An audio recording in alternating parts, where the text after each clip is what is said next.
Normalement, ça devrait aller. Euh, Bonjour à tous. Je vais vous présenter. Alors ça va être un mix entre des travaux qu'on fait au labo dans le cadre de différents projets et puis les activités qu'on mène dans le cadre du GDR Magis sur l'action de recherche grave de connaissances géohistoriques. Le but étant de faire un petit bilan sur l'intérêt qu'on voit nous dans ces travaux de création de graphes de connaissances géohistoriques. Pourquoi ça ne veut pas passer? Voilà.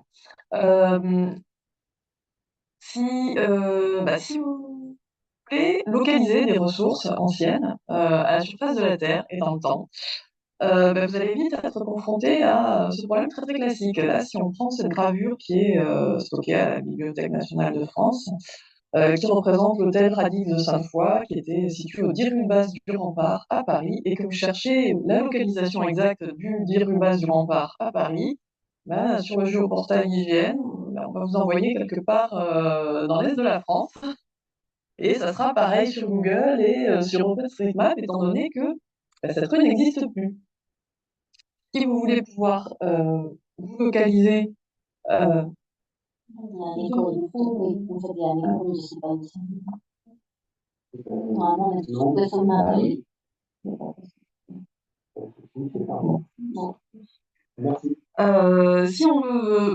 on est un petit peu acharné et qu'on veut chercher la localisation exacte du 10 rue Basse du Rempart, si on va compulser les atlas anciens de Paris au 19e siècle, on va finir par la trouver. Sur l'atlas de Jacobet, on va pouvoir trouver les coordonnées pour peu qu'il soit géoréférencé, de ce 10 rue Basse du Rempart. C'est un atlas dont le temps valide est à peu près situé autour de 1830. En revanche, si on va un petit peu plus loin dans le temps et qu'on va rechercher sur l'atlas municipal, là, qui a un temps valide en 1888 pour cette édition-là, eh bien, on s'aperçoit que la rue n'est plus représentée puisqu'elle a disparu étant donné qu'elle a été rasée dans le cadre des travaux de construction de l'Opéra de Paris. L'intérêt qu'il y a à disposer de référentiels géohistoriques qui permettent de localiser des ressources à la fois dans l'espace et dans le temps. Ça permet de dater un petit peu la gravure également, de savoir à quel moment la localisation de ce qui est représenté a disparu. Le problème pour faire ça, c'est que si on regarde les référentiels géographiques actuels, on a une profondeur temporelle qui est très très faible. Par exemple, pour la BD Topo de l'IGN, on a une couverture France entière qui remonte à peine au début des années 2000. Donc on a 25 ans de profondeur temporelle pour ces données-là, et pas plus. Euh, on va avoir un petit peu plus sur d'autres bases de données comme la BD Carto, mais globalement, il n'ira pas avant les années 90. Pour les photos aériennes, là, il y a un petit peu plus de couverture temporelle. Les prises de vue systématiques du territoire vont débuter après la Deuxième Guerre mondiale. On en retrouve entre les deux guerres, mais de façon moins systématique. Et avant la Première Guerre mondiale, il n'y a plus rien. Et dans les données dont on dispose, les données vecteurs dont on va disposer, ce qu'on constate, c'est qu'on a une logique de snapshot systématique. Donc, on a des instantanés, des représentations instantanées ce qui existe sur le territoire à une date donnée, et on n'a pas de lien spatio-temporel entre ces différentes représentations du territoire. Là, je vous ai mis trois exemples du référentiel administratif de l'IGN, de Geofla suivi de l'Admin Express. Eh bien, entre nos régions là, de 2013, 2015, 2017, on n'a aucune relation qui a été stockée. Et si vous voulez les reconstituer, eh ben, vous n'avez pas d'identifiant commun, les noms ne se correspondent pas, et les géométries ont été généralisées de façon différente d'une base à l'autre, ce qui fait que là aussi, vous allez devoir développer un algorithme ad hoc à chaque fois. Donc, on est sur des tâches qui sont pas triviales, en fait. Et c'est pour ça que ça fait un petit moment qu'il y a des travaux de recherche sur la création de bases de données spatio-temporelles, de référentiels spatio-temporels, avec une convergence des approches dans la littérature vers plutôt des modèles en graphe pour représenter ce type de données, représenter à la fois les états des objets géographiques et leur transition dans le temps d'un état à l'autre. avec les travaux fondateurs là-dessus, qui vont être plutôt ceux de la thèse de Géraldine Dalmondo, qui sont ensuite repris par Bertrand Duménieux, Camille Bernard, Aurélie Le Borgne, etc., qui vont tous proposer des méthodes pour construire et peupler un graphe spatio-temporel à partir de données en snapshot. Le principe de base de leurs algorithmes étant de détecter des relations de filiation entre entités géographiques d'un snapshot à l'autre par appariement de ces entités géographiques, et ensuite d'interpréter ces liens de filiation en termes de processus spatio-temporels. Oui. Le centre pour l'ordinateur, le centre d'adresse, c'est à l'écho. Alors, ah.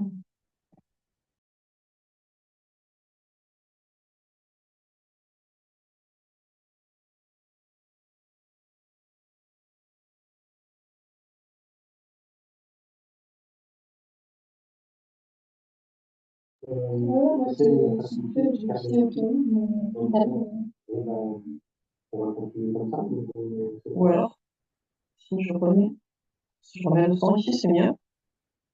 Ça va faire l'écho quand tu parles. On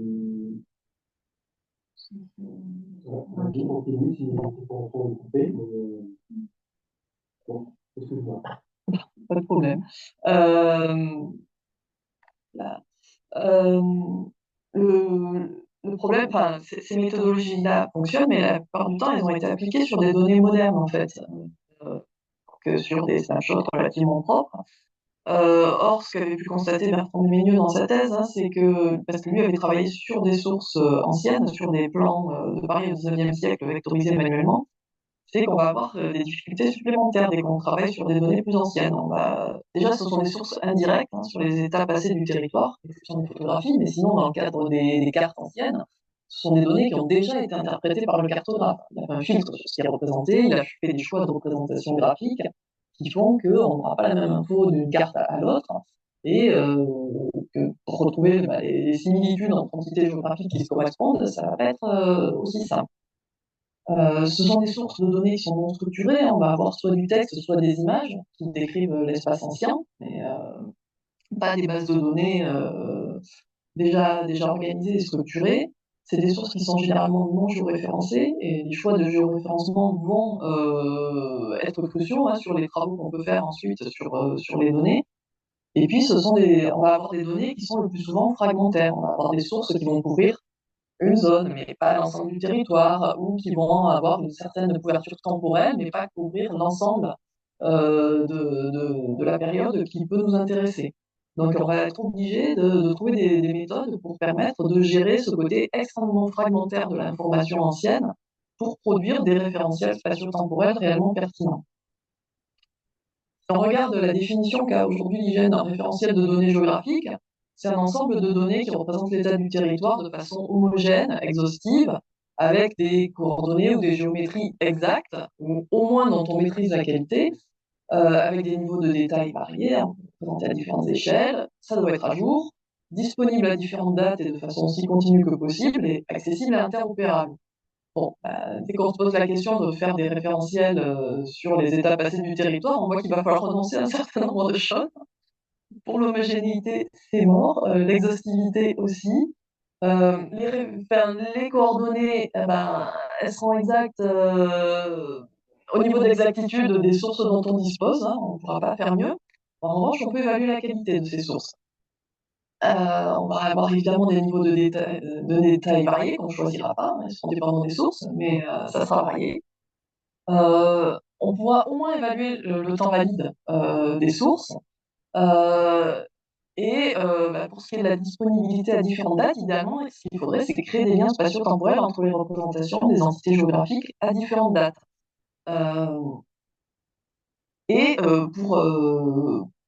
Pour atteindre ça, en fait, compte tenu de la masse de travail que ça représente d'acquérir les données, de les structurer, de les organiser, en fait, l'idée qui se développe de plus en plus, c'est quand même de mettre à profit l'infrastructure du web de données pour sortir des logiques de production de données en silo et permettre d'agréger tout un tas d'initiatives et de données qui vont être produites par différents acteurs à différents endroits, éventuellement en suivant des vocabulaires, des spécifications différentes, mais avec un processus d'intégration légère qui va permettre petit à petit de constituer de façon agrégative un référentiel de plus en plus exhaustif. Euh, dans le cadre du projet Sudoku, on avait fait ce graphique pour expliquer un petit peu tout le processus de reconnaissance, de classification, de géoréférencement, de structuration des données pour aller à la fois des images ou des scans de texte jusqu'à des données géohistoriques structurées en graphes. En fait, dans cette chaîne de traitement, c'est parti de passage d'images à des géométries, de géométrie à des annotations, et puis après à des données géographiques par géoréférencement, ou du scan au texte.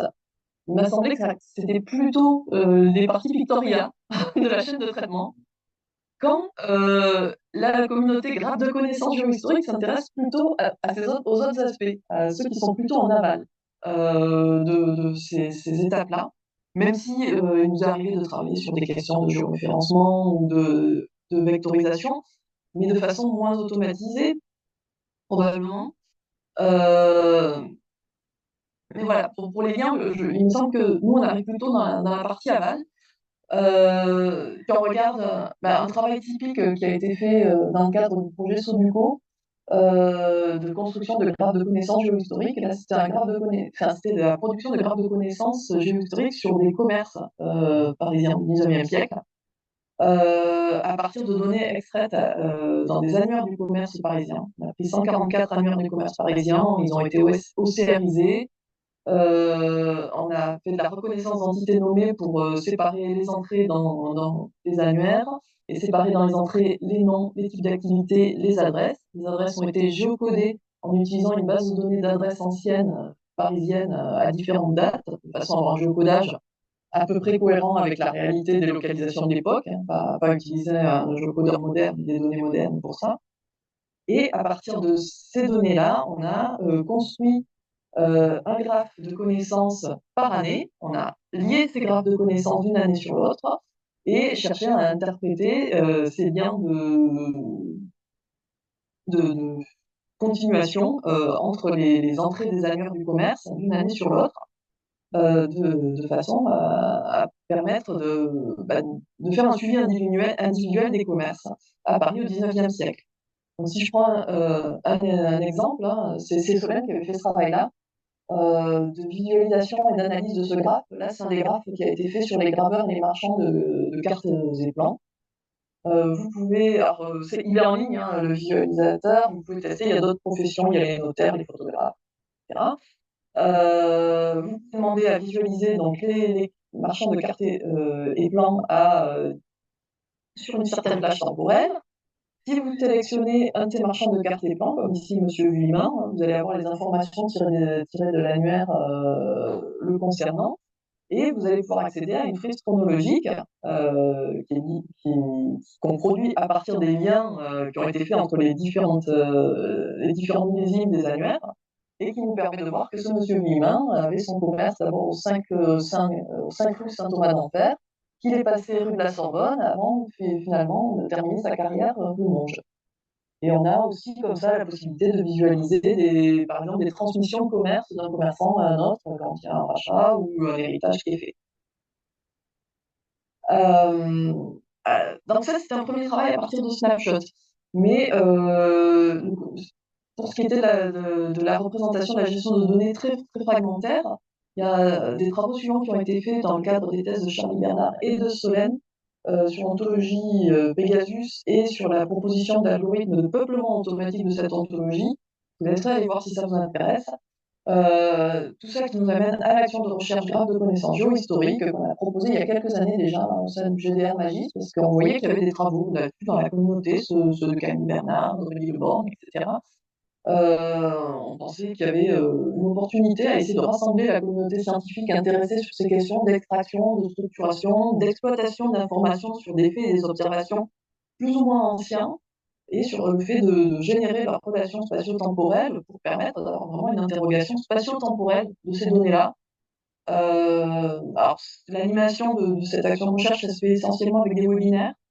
Il y a eu 3 séries de webinaires jusqu'à présent sur des présentations d'exemples de construction de graphes de connaissances géohistoriques sur différents thèmes. Il y en a eu sur, des parcelles agricoles, sur des unités administratives, sur, les commerçants, à Paris au XIXe siècle, sur les, unités de recherche d'enseignement et de recherche de l'enseignement supérieur français.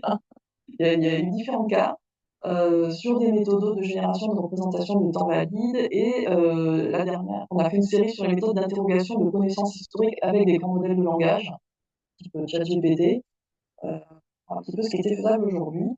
On organise aussi des ateliers, en général aux assises du GDR et à la conférence SAGEO. Le dernier a été co-organisé avec l'action Humanité numérique spécialisée.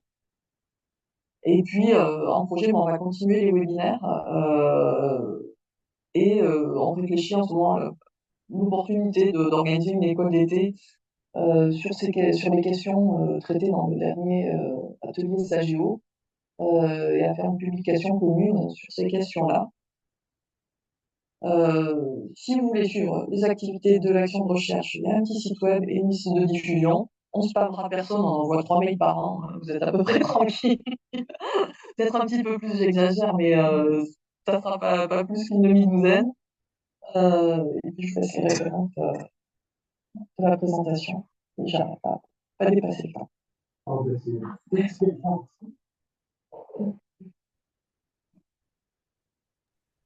Merci beaucoup, Nathalie. Y a-t-il quelques réactions? Merci. En salle, en ligne?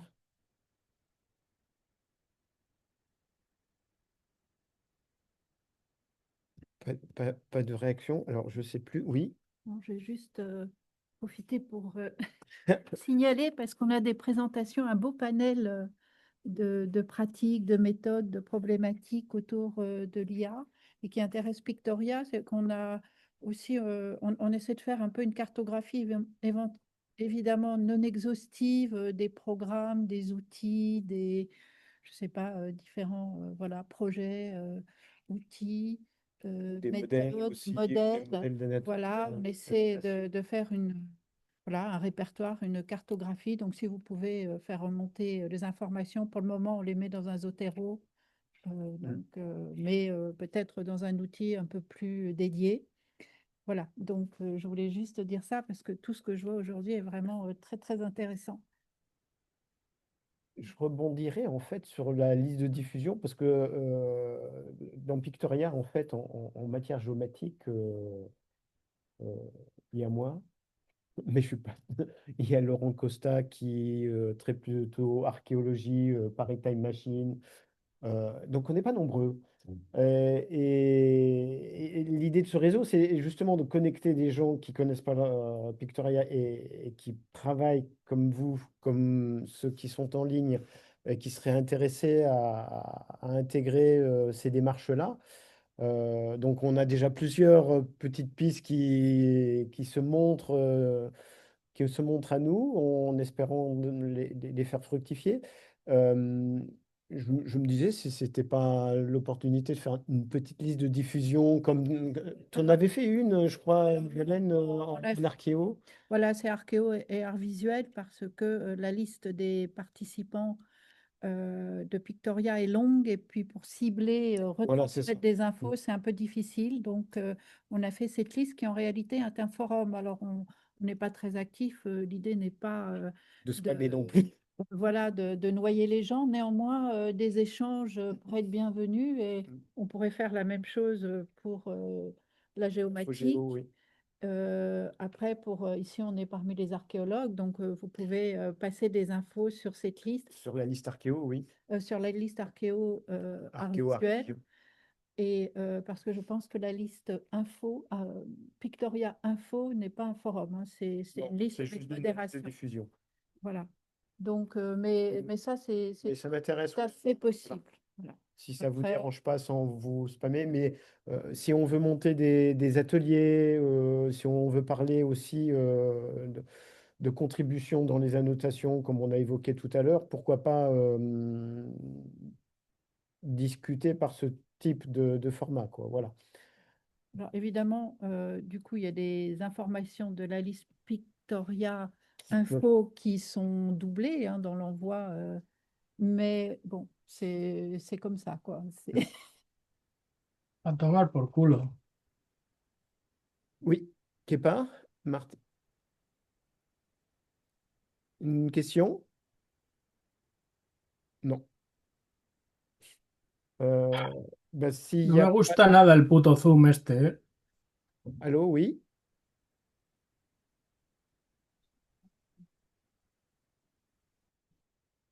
Oui,